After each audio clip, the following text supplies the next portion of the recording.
Assalamualaikum warahmatullahi wabarakatuh. Timnas U17 Indonesia resmi masuk grup neraka di Piala Asia U17 2026. Lawannya bukan sembarangan, Jepang, Cina, dan juga Qatar. Namun yang mengejutkan, PSSI justru memasang target tinggi, bukan sekedar lolos fase grup, melainkan menembus Piala Dunia U17 2026. Realistiskah target ini, atau justru ini bukti mental juara yang sedang dibangun sejak dini? Perjalanan Timnas U17 Indonesia di panggung dunia tidak akan mudah. Dalam drawing resmi, Indonesia tergabung di grup B bersama raksasa Asia seperti Jepang, Cina, dan tuan rumah edisi sebelumnya Qatar. Turnamen ini sendiri akan digelar di Arab Saudi pada 30 April hingga 17 Mei 2026. Sebanyak 16 negara terbaik Asia akan bersaing memperebutkan tiket ke Piala Dunia U17 2026. Dan syaratnya jelas, minimal harus mencapai babak 8 besar. Artinya Indonesia wajib bersaing ketat di fase grup untuk mengamankan posisi lolos. Satu kesalahan kecil bisa menjadi penentu. Meski berada di grup berat, Ketua Badan Tim Nasional Sumarji dengan tegas menyatakan targetnya jelas, lolos ke Piala Dunia U17 2026. Menurutnya target ini bukan ambisi kosong, itu adalah standar baru.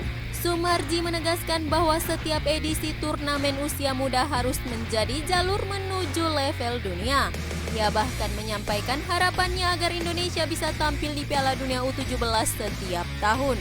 Artinya ini bukan proyek jangka pendek, ini proyek regenerasi jangka panjang. Dan proyek itu dimulai dari generasi kelahiran 2009 yang saat ini mengisi skuad Timnas U17. Di balik ambisi besar ini ada sosok baru yang dipercaya memimpin tim, Kurniawan Dwi Yulianto. Ya, legenda sepak bola Indonesia yang dikenal dengan julukan si kurus ini resmi ditunjuk sebagai pelatih kepala Timnas U17 Indonesia. Keputusan ini bukan tanpa alasan. Kurniawan punya pengalaman internasional yang cukup mentereng. Ia pernah menjadi asisten pelatih di klub Italia Como FC pada periode 2022 hingga 2025 lalu. Pengalaman di Eropa jelas menjadi nilai tambah tersendiri. Ia juga pernah melatih Sabah FC di Malaysia pada tahun 2019 hingga 2021. Di tingkat tim nasional, Kurniawan bukan wajah baru. Ia pernah menjadi asisten pelatih di Timnas U20, U23 hingga senior. Artinya ia sudah memahami ekosistem sepak bola Indonesia dari bawah hingga atas. Sumarji menyebutkan bahwa kurikulum dan metode latihan Kurniawan dinilai berkualitas dan cocok untuk pelatihan pemain usia muda.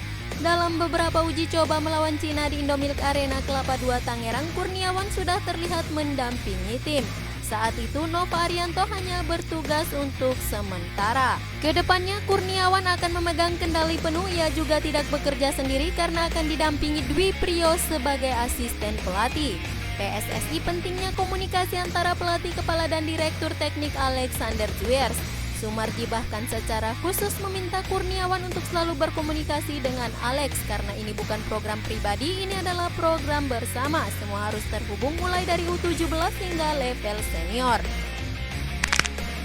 Masuk grup neraka tentu bukan kabar yang menyenangkan. Jepang dikenal sebagai kekuatan utama Asia dengan sistem pelatihan yang sangat mapan.